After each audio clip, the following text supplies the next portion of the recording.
From the start, there was the suggestion that Madeleine might have been taken out of Portugal, into Spain, and by boat to Morocco. Morocco is a half an hour's ferry ride away from Spain, and it is quite likely that she was taken there as much as anywhere else in the world. And we're concentrating on Portugal, Spain, and Morocco as the primary areas where Madeleine may be, and the media interest follows that.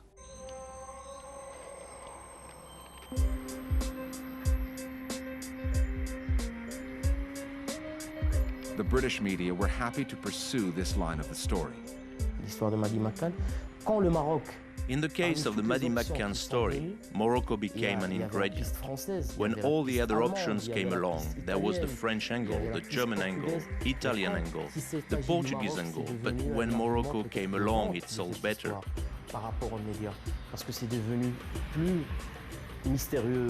For the media, it was more mysterious and exotic, and that sells, and the journalists used that ingredient, which then allowed them to sell the story a bit more.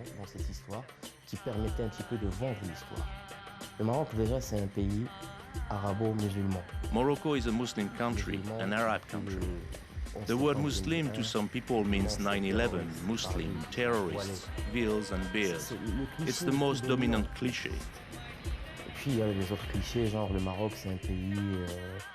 The other cliché is that it's a disorganized country.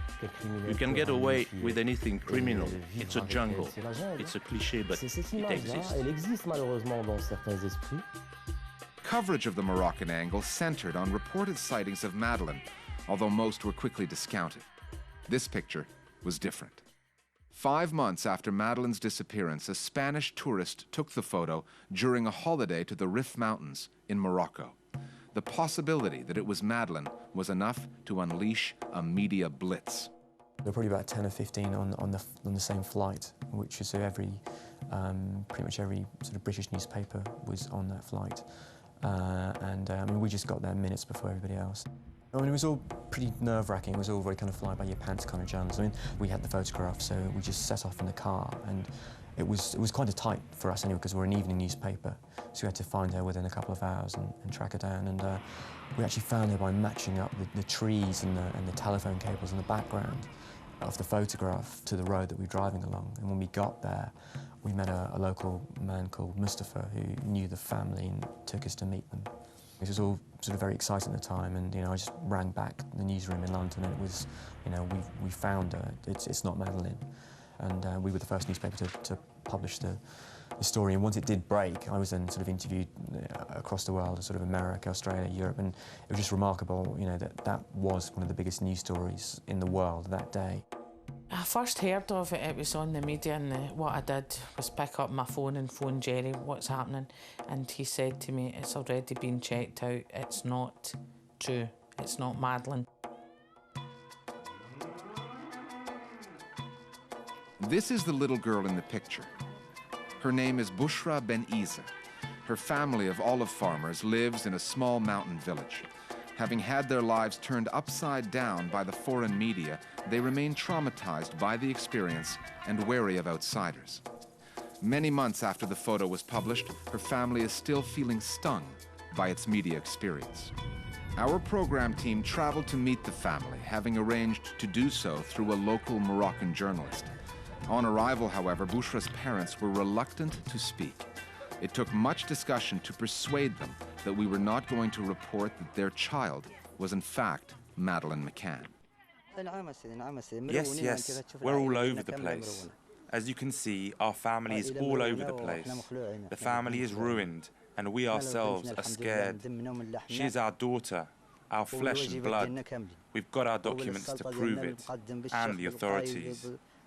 And if you suspect us or something, then go to the courts or the king. But we do not suspect you at all. Okay, thank you, that's enough. But if you could tell us about the journalists. You can see what's happening for yourselves. We're scared. Why would we want to steal someone else's daughter? May God help everyone. May God help her find her daughter. But as for our daughter, please leave her alone. For Bushra and her family, the Madeleine story hit home. The girl is very scared. She can't even walk up the road. If she goes, she says, the Christians are going to come for me. She spends the night with her arms around her dad's neck, or holding on to me or her sister. She says, the Christians are coming for me. The Christians are coming for me. I'm quite saddened to hear that as well. I don't know what the aftermath of. I thought it was just an intense sort of day or two for them. I didn't realise there'd been some repercussions after that. But I'm sorry to hear that. I think people might be critical of the media's coverage, but there was a genuine sort of public interest in that story that day. There was a real kind of possibility, a faint glimmer of hope that it could be Madeleine, the blonde hair, the kind of incongruousness of the picture. There are clichés about other countries and people.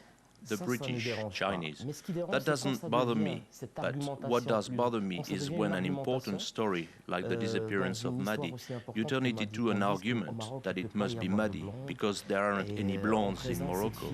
You turn Maddie into a cartoon character in a children's story like The Jungle Book. You make her like the little white girl lost in the jungle. It's that aspect that's bothered me. C'est ce côté-là un petit peu, c'est ce côté qui nous a dérangés. The press are always harsh in this country on foreigners, on foreign parts. There's an inbuilt xenophobia, and that definitely was directed at the Portuguese. When it moves on to the African continent, especially to Morocco, it becomes even fiercer because you're now dealing with a country seen as barbaric, uncivilized, not having the same religion even as Britain and so on. How on earth is me helping to try and find a little girl an example of some historical imperialism? It is utter nonsense. I understand why people might feel that way, and I feel very sorry that they do. They are entitled to their point of view. Madeleine has caught the attention of the media for a whole host of reasons.